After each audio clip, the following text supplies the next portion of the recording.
في الفيديو ده هقول لكم على الاستراتيجيه اللي انا مشيت عليها وقدرت ان انا اضاعف دخلي اونلاين بشكل كبير جدا. لما بتيجي تبدا بزنس اونلاين بتبقى متحمس انك تجيب فلوس باي شكل، حتى لو كنت هتشتغل عدد ساعات مضاعفه، حتى لو كنت هتحط مجهود اكتر، حتى لو انت كنت هتشتغل مع حد مثلا المفروض انك تشتغل معاه مثلا لمده ساعه، ما عندكش مشكله انك تشتغل معاه لمده 4-5 ساعات في مقابل انك تاخد ال $50 اللي بعد السيشن.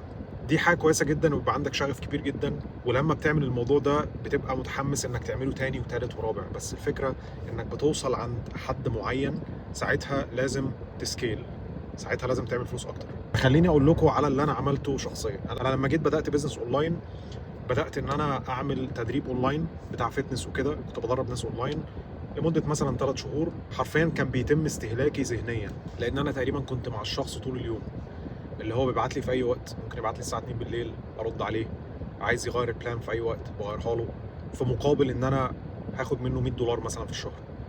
الموضوع ده كان كويس، عملت او اداني بروف اوف كونسبت ان انا قادر اعمل الموضوع ده، عرفت اعمله ازاي.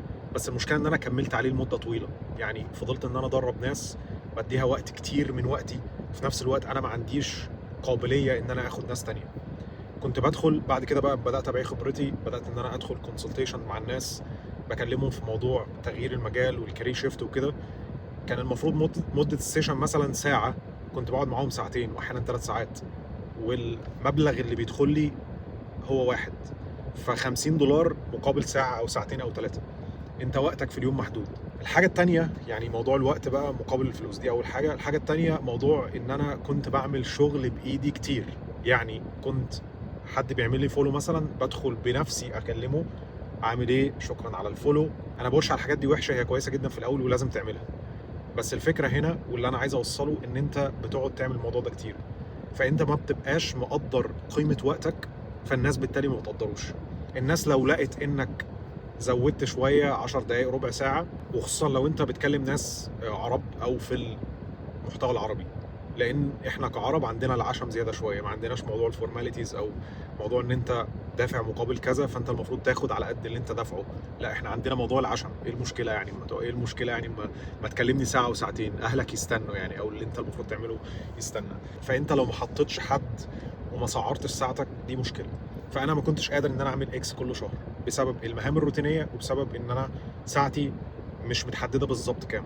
في المرحله الاولانيه بتاعه البيزنس اونلاين، زي ما قلنا قبل كده، انت بتحاول انك تثبت ان اللي بتعمله شغال من ناحيه الفيوز اللي بتجيلك. يعني مثلا لو انا هعمل محتوى عن الفتنس، انا عارف ايه نوع المحتوى بتاع الفتنس اللي هينفع معايا، اللي بيجيب فيوز، اللي الناس بتتقبلني من خلاله. فبتضطر ان انت تجرب كذا حاجه. كمان بتجرب الاستشارات، بحيث ان انت تعرف هل انت بتفيد الناس ولا لا في الاستشارات، وهل الناس هتدفع اصلا مقابل الاستشاره دي ولا لا. فممكن تقعد عدد ساعات اطول بعد السيشن، يعني مثلا ممكن تقعد ساعتين 3 مش مشكله. ممكن تاوفر ديليفر زي ما بيقولوا، او تسلم اكتر من اللي انت المفروض تسلمه، مفيش مشكله في الاول. ولكن لازم تبقى حاطط حد للموضوع ده.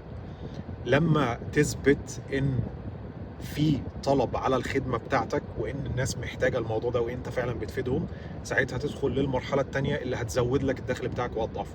اولا تسعر ساعتك، الساعه بتاعتك باكس، ما تقبلش باقل من كده. لو في حاجه هتتطلب منك مجهود ومش هتجيب لك الاكس ده، فما تعملهاش، اعمل لها ديليجيت. خليني ادي لك مثال. لو انا مثلا هبعت للناس كل يوم اعمل لهم اوت ريتش، انت مثلا من ضمن الاستراتيجيات اللي بنتكلم عليها ان انت بتعمل اوت ريتش للناس، بحيث ان انت تقنعهم بالشغلانه اللي انت بتعملها او بالخدمه اللي انت بتعملها. فانا المفروض مثلا كنت ببعت 100 رساله في اليوم. هل ال 100 رساله في اليوم دول المفروض ان انا اعملهم، ولا اروح اشتغل على حاجه ثانيه ممكن تجيب لي فلوس بشكل اكبر؟ فهل ال 100 رساله دول تستاهل ان انا ابعتهم، ولا ممكن اركز في حاجه تانية، يوتيوب فيديو مثلا ابدع فيه، يجيب لي ليدز اكتر، تجيب لي فلوس اكتر؟ فاذا انا لو ال 100 رساله دول هيستهلكوا وقتي، شغل روتيني ما فيهوش ابداع، فاذا انا ممكن اجيب حد يبقى ليه نسبه مثلا من البيعات اللي هو يقفلها. على سبيل المثال، يبقى هو مثلا ابوينتمنت سيتر، بيحدد ميعاد مع الشخص اللي بيكلمه، وفي نفس الوقت بيدخل الكول. لو قفل البيعه دي ليه نسبه معينه مثلا. انا كنت بعمل كده. شويه شويه ممكن تجيب واحد تاني يقفل البيعه، يدخل الكول، ولو قفل ليه نسبه، ويبقى في نسبه اقل شويه للشخص اللي هو عمل سيت للابوينتمنت مثلا. ده احنا كنا عاملينه. فاذا انت محتاج انك تفكر بعقليه رائد اعمال، انك تعمل ديليجيت. لو الحاجه هتهلك معاك وقت كتير، وما تستاهلش الساعه بتاعتك، اعمل لها ديليجيت. دي الحاجه الاولانيه. الحاجه الثانيه، تعمل اوتوميشن.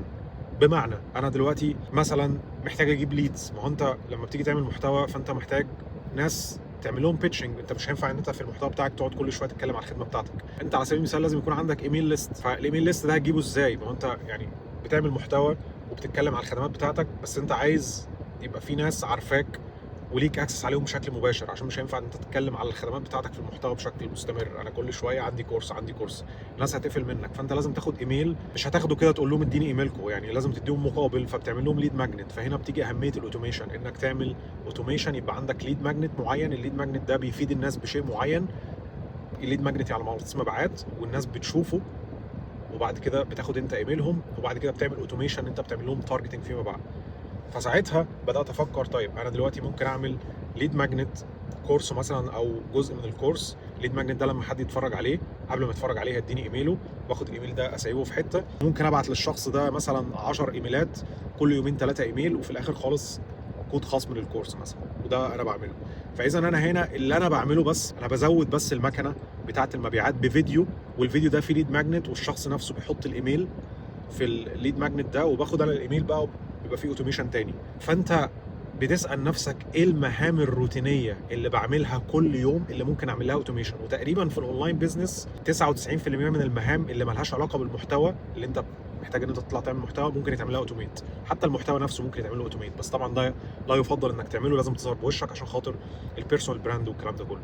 فتقريبا 99% من المهام بتاعت الاونلاين بيزنس ممكن يتعمل لها اوتوميت. فانت لازم تفكر انك تنتج اكتر في وقت اقل.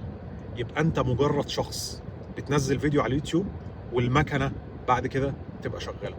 الحاجتين دول، تسعير ساعتك وان انت تعمل اوتوميشن، تفكر ازاي تعمل اوتوميشن لشغلك طول الوقت. الحاجتين دول هيساعدوك بشكل كبير جدا انك تضاعف دخلك وتكبر البيزنس بتاعك. بس في نفس الوقت ما ينفعش انك تعملهم في الاول وانت ما عندكش اودينس او ما بداتش. لازم في الاول تبدا وتجرب انواع كتيره من المحتوى، وتهلك نفسك في مهام روتينيه لحد ما تعرف ايه اللي شغال، وبعد كده تبدا تعمل ريفاين عليه او تحاول ان انت تعدل عليه.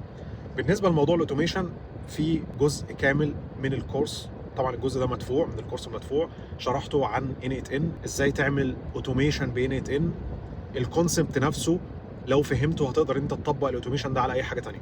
فلو انت عايز تتفرج على الجزء ده بشكل مجاني هتلاقي اللينك بتاع التدريب تحت في اسفل الفيديو. ده كان فيديو سريع ما كانش متحضر ليه، هتكلم بشكل اكبر عن حاجات عمليه عن الاوتوميشن والكلام ده كله. لو انتوا عندكم اي اسئله او عندكم اي اقتراحات للفيديوهات الجايه، من فضلكم قولوا لي تحت في التعليقات، واشوفكم في الفيديو الجاي. السلام عليكم.